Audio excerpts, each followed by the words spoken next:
오늘 이 아침도 주의 전을 찾은 우리의 발걸음이 복된 발걸음이 될 수 있기를 기원합니다. 축복을 향한 여로라 그랬습니다. 여로, 여행자의 가는 길, 또 나그네가 걸어가는 길, 우리가 이 세상의 나그네로 살아가는데 축복을 향한 나그네 가는 길, 여로가 될 수 있었으면 오늘 이 아침도 하늘나라를 바라보고 향하여 가는 발걸음이 되시고 오늘 말씀 가운데서 하나님의 음성을 들으시는 귀한 시간 될 수 있기를 주의 이름으로 축원합니다. 오늘 본문에 나오는 이 주인공 나만 장군, 아람 나라의 국방 장관으로서 왕의 총애를 받는 실권자 중에 실권자였습니다. 이스라엘 사람들은 성경을 보시면 이 나병 환자들 따로 격리를 시키고 동네에서도 추방을 했습니다. 그런데 이 아람 나라 사람들은 그렇지 않은 것 같아요. 이 나병 환자임에도 불구하고 장관 자리에 그대로 있고 또 예우를 했습니다. 더구나 이 라마는 나병 걸린 환자였지만 불치에 이 병 걸렸는데 왕의 특별한 신임과 총애를 받는 실권자였던 것을 알 수가 있죠. 오늘 성경 본문에 이 문둥병자, 나병 환자, 이 나만 장군, 불치의 병, 그 나병을 어떻게 고칠 수 있었던가? 절망과 죽음을 향하여 걸어갈 수밖에 없는 그가 어떻게 생명의 길로 나올 수 있었던가 우리가 한번 살펴보게 됩니다. 이 나만 장군 장관, 오늘 본문에 보면 이름 없는 한 소녀, 무명의 소녀의 말을 신뢰했습니다. 믿었습니다.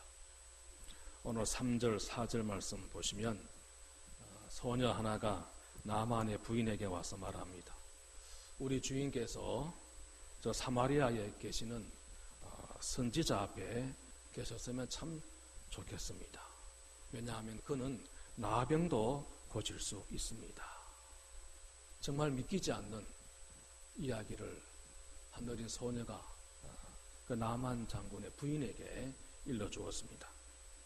부인으로부터 이 말을 들은 이 나만은 왕을 찾아갑니다. 그리고 이스라엘에서 포로로 잡아온 한 소녀가 이런 말을 하는데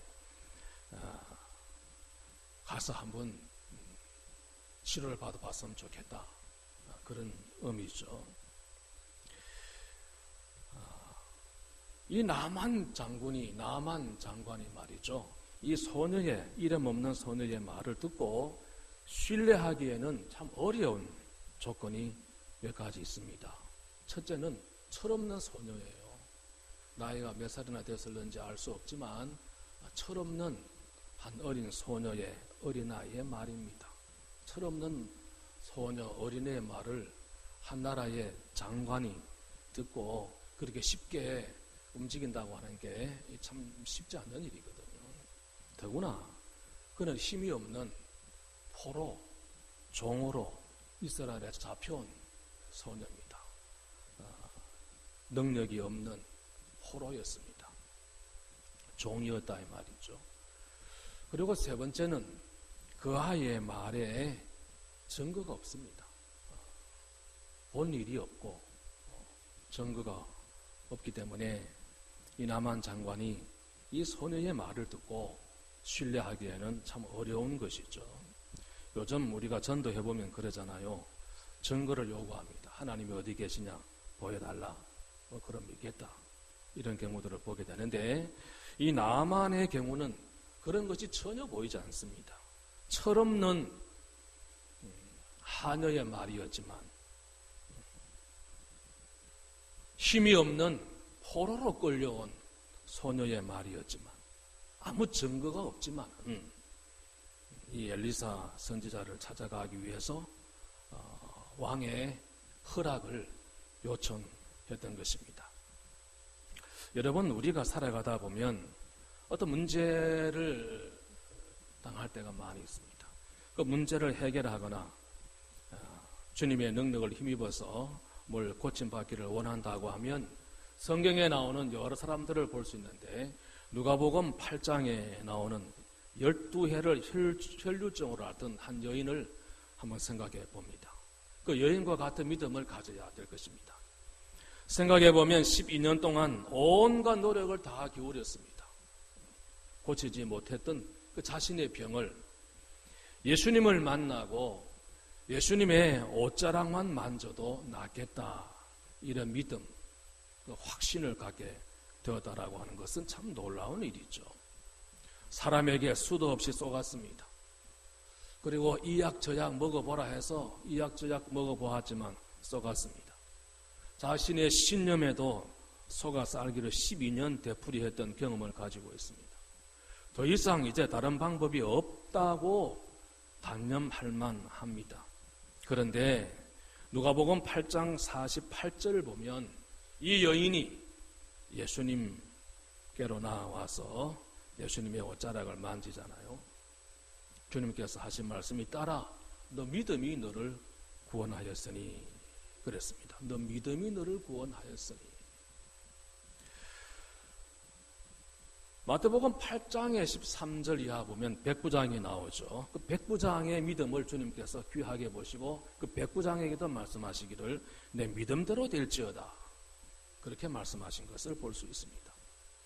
마가복음 9장 23절에는 할 수 있거든이 무슨 말이냐, 믿는 자에게는 능치 못할 일이 없다고 그렇게 말씀하기도 하셨습니다.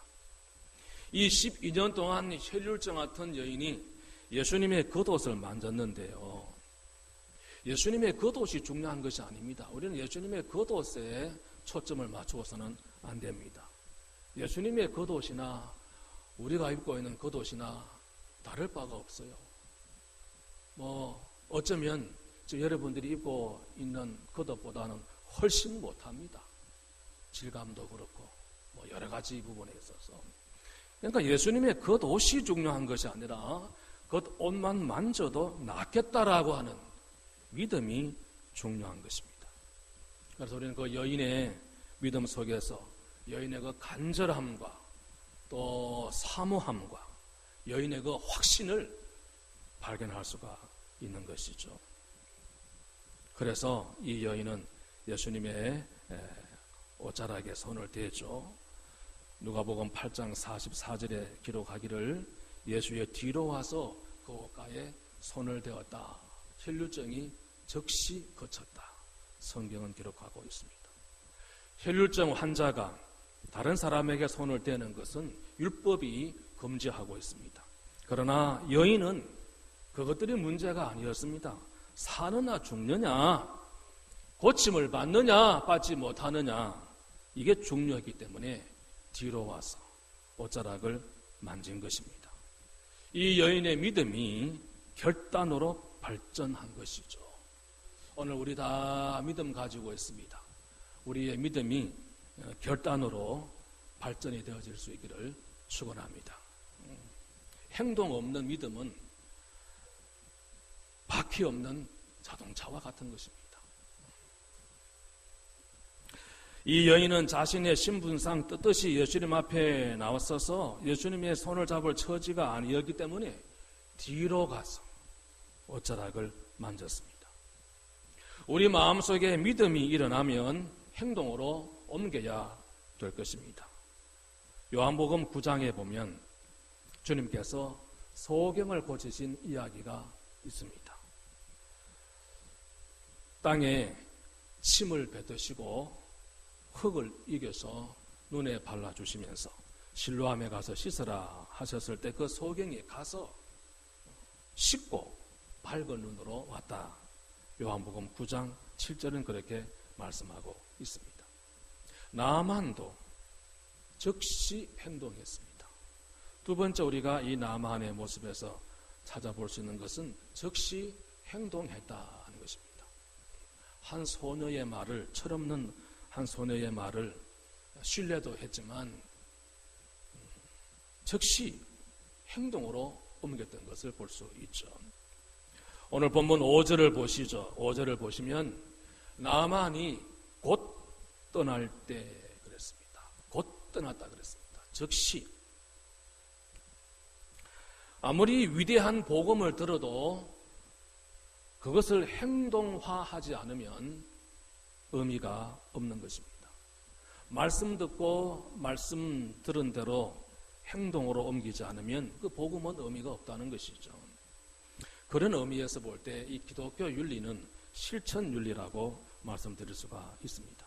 나만의 경우 어린 소녀가 자신의 병에 대해서 깊은 관심을 표명해 준 데 대해서 감격하고 소녀의 행동을 아마 칭찬했을 것입니다. 그리고 나서 한번 가정을 해봅니다. 고맙긴 하다마는 내가 내 병은 내가 잘 안다. 내 뜻은 고맙지만 가나마나 내 병은 고칠 수 없다. 이 병은 고칠 수 없는 거야. 그랬다면 그는 평생 나병 환자로 살다가 나병 환자로 죽게 되었을 것입니다. 그러나 그는 즉시 왕을 찾아가서 출장 허가를 받고 그리고 선물을 준비해서 이스라엘을 방문하게 되죠. 여기서 우리는 두 가지를 찾아볼 수 있습니다. 첫째는 그의 순수한 결단입니다. 순수한 결단. 이름 없는 소녀의 말을 신뢰하고 길을 즉시 떠났다라고 하는 것은 얼마나 순수한 마음의 소유자였던가 하는 것을 알 수 있습니다. 여러분, 우리 역시 순수성, 믿음의 순수성을 회복할 수 있기를 기원합니다. 믿음의 순수성을 회복해야 한다 하는 것이죠. 우리 주님께서 말씀하시기를 마태복음 18장 3절에 말씀하셨습니다. 너희가 돌이켜 어린아이들과 같이 되지 아니하면 천국에 들어가지 못하리라 말씀하셨습니다. 여러분, 우리가 다 이제 여러 해가 지나서 여러분 다 나이를 많이 잡수셨습니다만은 어린애와 같이 처음 예수 믿을 때와 같이 순수한 믿음, 순수성을 회복할 수 있으면 참 좋겠습니다. 그는 아람 나라의 전군을 호령하고 통솔하는 국방장관이었습니다. 그가 취하였던 이런 행동들은 어린애처럼 얼마나 순진하고 순수한 면이 있었던가 하는 것을 볼 수 있죠. 두 번째, 그의 올바른 예절, 그의 인격을 볼 수 있는 부분입니다. 현재 시가로 얼마쯤 될는지 모르겠습니다만은 자기의 병을 고칠 수 있다는 사람에게 예물을 드리기 위해서 선물을 준비했습니다.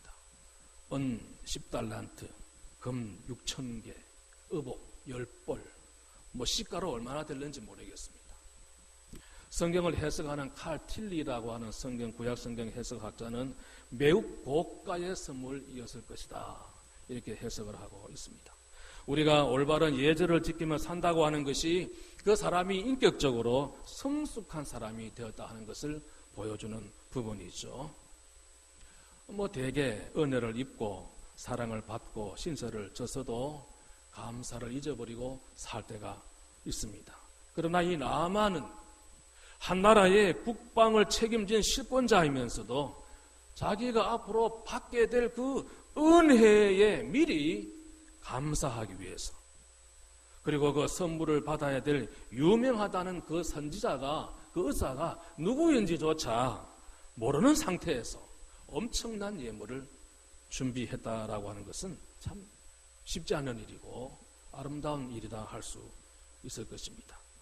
그거야 돈 많은 사람이니까 그럴 수 있지, 이렇게 혹 말을 할 수 있을는지 모르겠습니다. 그러나 그렇지 않습니다. 돈이 많아도 못하는 사람은 못하고 안 하는 사람은 안 하는 법입니다. 우리가 하나님의 은혜를 많이 입었지만 은혜를 잊어버리고 살 때가 많은 것처럼 말입니다. 누가복음 17장 11절 이하를 보면 10사람의 문둥병자들이 마을에서 추방을 당해서 집단으로 유랑 생활을 하고 있었습니다.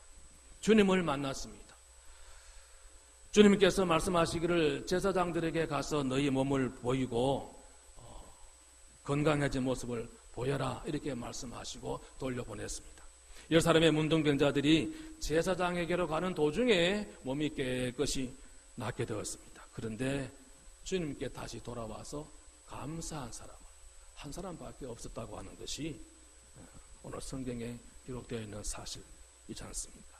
그러고 보면 여러분이나 저나 받은 은혜도 감사치 못하고 잊어버리고 살 때가 많이 있습니다.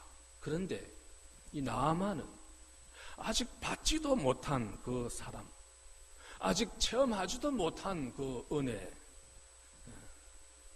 만나본 적이 없는 그 사람을 위해서 엄청난 예물을 준비하고 갔다고 하는 것은 그 인간됨이 얼마나 훌륭한 사람일까 짐작하고도 남음이 있는 아주 올바른 예절을, 인격을 가진 사람이었다 하는 것이죠. 그런데 나만이 고침받기까지에는 걸림돌이 있습니다. 마치 우리가 믿음으로 달려가려고 할 때 방해가 있고 장애물이 있고 시련이 있고 환란이 있듯이 말입니다. 나만이 맨 먼저 찾아간 것은 이스라엘 왕이었습니다. 그런데 왕이 다시 엘리사 선지자에게로 나만 장군을 가라고 말합니다. 그러니까 나만으로서는 그것부터 기분 상하는 일입니다. 먼 길을 왔습니다.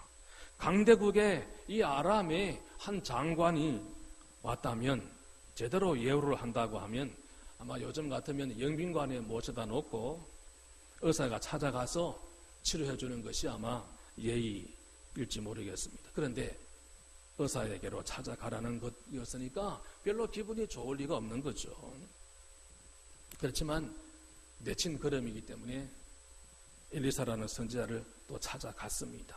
그런데 거기서 또 자존심 상하는 사건을 또 만나게 되죠.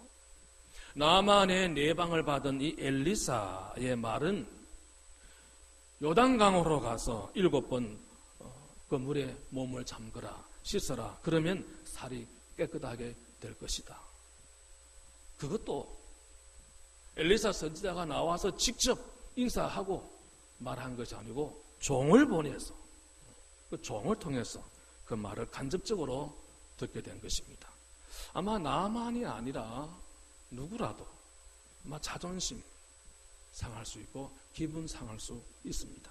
여기서 나만은 두 가지 올무에 걸렸습니다. 첫째는 자만심입니다. 자만심. 이 자만심이라고 하는 올무에 걸린 것입니다. 내가 국방장관인데 여기서부터 비롯되는 것입니다. 누구나 다 대접받기를 원합니다.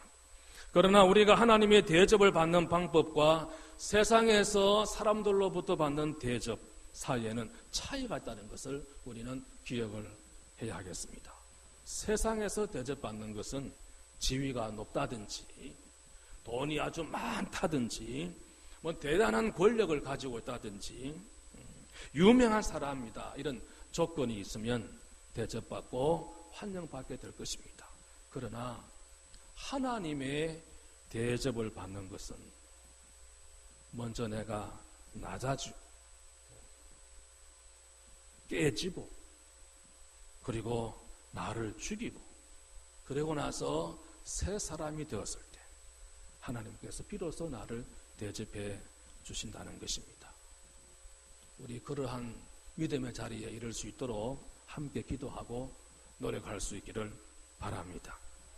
그렇기 때문에 자존심이 가득 찬 이 교만한 마음으로 은혜를 받을 수 없고 하나님의 사랑과 대접도 받을 수가 없는 것입니다. 이 나만이 이 자존심 올무에 걸려버리고 만 것입니다. 두 번째는 유치합니다. 아주 유치한 방법 올무에 걸렸습니다. 이 나만 장관의 나이가 얼마쯤 되었을는지 정확하게 알 수는 없습니다만은 아마 장년기를 넘어선 큰 나라의 국방장관이었으니까 결코 나이가 적진 않았을 것입니다. 그런데 그에게 요단 강변으로 나가서 그것도 7번씩이나 몸을 잠그고 씻어라. 참 유치하고 졸렬한 방법이라는 생각을 할 수 있지 않습니까? 그런데 여기에 깊은 뜻이 있습니다. 방법이야 어찌되었든지 간에 나병을 고치는 것입니다. 여러분, 방법이 고상하다고 해서 반드시 문제가 해결되는 것은 아닙니다. 생각을 해보시면 예수님께서 십자가에 못 박혀 피 흘리며 죽으심으로 죄를 사한다는 그 방법 자체가 결코 고상한 방법은 아니거든요. 구약시대 짐승을 잡아서 피를 뿌리며 제사를 드림으로 죄사함 받았던 그 행위도 결코 고상한 방법은 아닙니다. 그러나 바울은 뭐라 그랬습니까?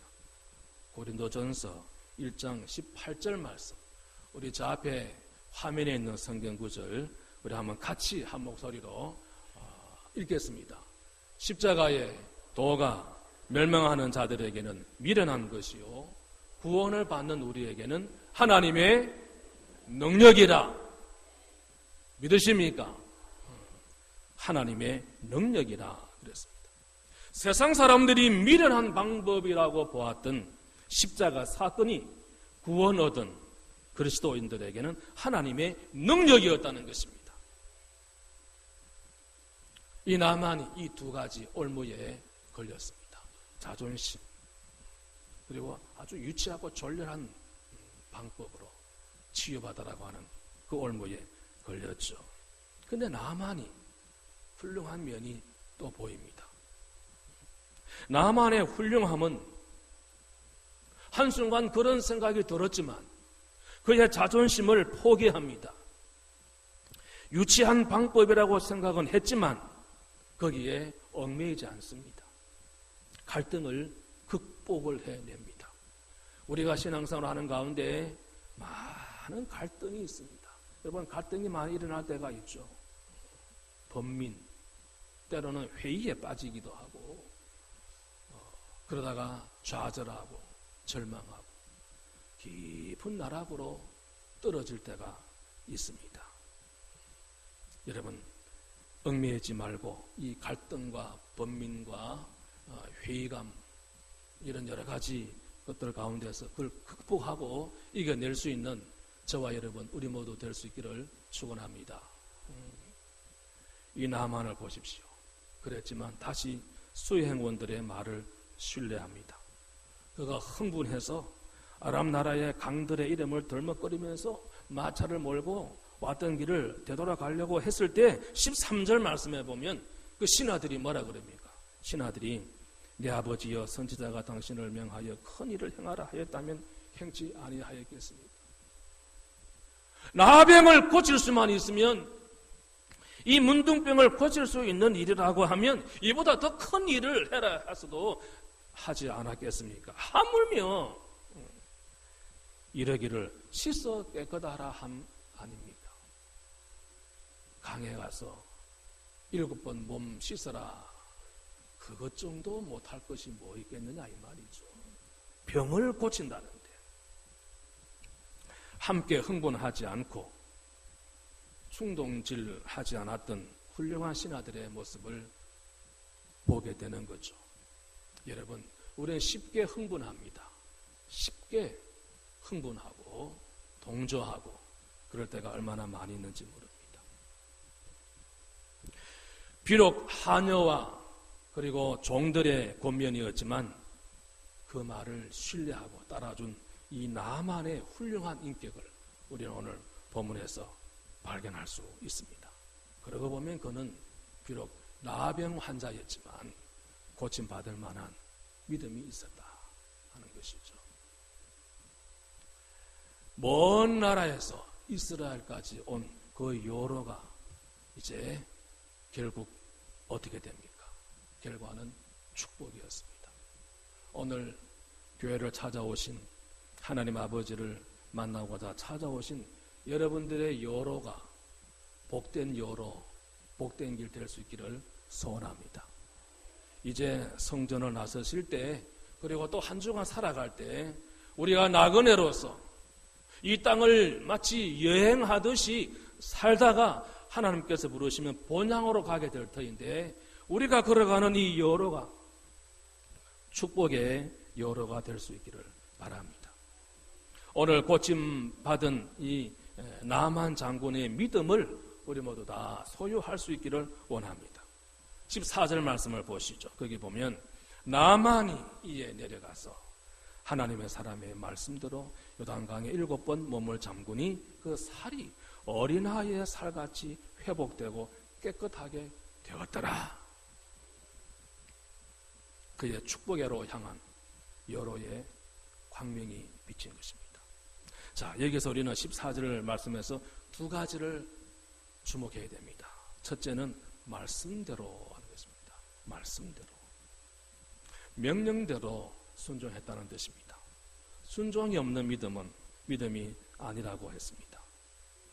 로마서 10장 17절 말씀에 위대한 믿음은 말씀을 들음에서 난다고 그랬습니다. 들음은 그리스도의 말씀으로 말미암는다 그랬죠. 오늘도 이 기록된 하나님의 말씀 속에서 하나님의 음성을 듣는 우리 모두 다 될 수 있기를 소원합니다. 말씀이 들려져야 한다 하는 것입니다. 말씀대로. 그리고 7번 씻음에 그랬습니다. 6번을 씻고 6번 반을 씻어도 아니 되었을 것입니다. 7번 씻은 후에 고침받았습니다. 전폭적인 순종, 전폭적 믿음, 신앙을 의미하는 것입니다. 어린아이의 살 같아서 깨끗하게 되었더라. 그의 마음과 그의 몸이 동시에 어린아이처럼 깨끗하게 치료된 것을 볼 수 있습니다. 저주를 축복으로, 불행을 행복으로, 죽음의 길에서 생명의 길로 나오게 된 것이죠. 사랑하는 교우 여러분, 말씀을 맺겠습니다. 우리가 나아가는 길, 축복을 향하여 걸어가는 여로가 될 수 있기를 축원합니다. 기억하시기 바랍니다. 명심하십시다. 반드시 여러 가지 올무들이 있을 것입니다. 장애물들이 가로막고 있을 것입니다. 여러 가지 많은 시련과 환난과 고난이 있을 것입니다.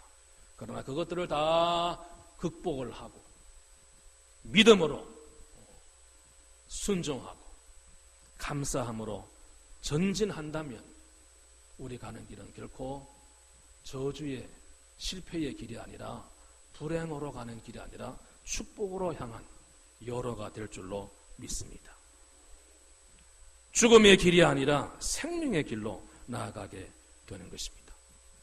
교우 여러분, 오늘도 주의 전에 와서 예배드리고 성전을 나서시는데 한 주간도 축복으로 나아가는 여로가 되시고, 그래서 하나님으로부터 칭찬 듣고 인정받는 그리스도인으로 살아가는 우리 모두 다 되시기를 간절히 기원합니다.